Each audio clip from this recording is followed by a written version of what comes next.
Analyze the initial conditions and target change in pH. The initial solution of strong acid HNO3 has a pH of 4.20 and a volume of 30.0 milliliters.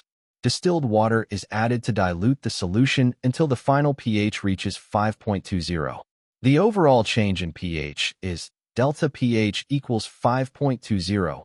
4.20 is equal to 1.00 unit. Apply the logarithmic definition of pH to determine the dilution factor. The pH scale is logarithmic, where pH equals log h to the power plus. Because of this logarithmic relationship, an increase in pH of exactly 1.00 unit requires the hydronium/hydrogen ion concentration, h to the power plus, of the acid to decrease by a factor of 10.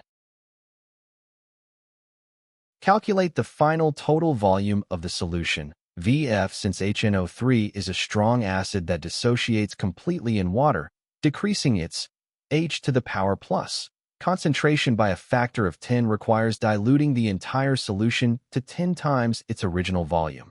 VF equals VI times 10. VF equals 30.0 milliliters times 10 is equal to 300 ml quad. Calculate the volume of distilled water that must be added. V added the final total volume, VF, is equal to the initial sample volume, VI, plus the volume of distilled water added, V added. VF equals VI plus V added 300 ml equals 30.0 milliliters plus V added quad. V added equals 300 ml.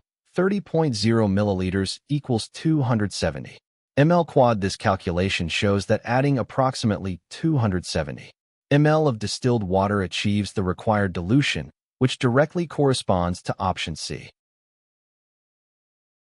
The correct answer is option C, 270 ml.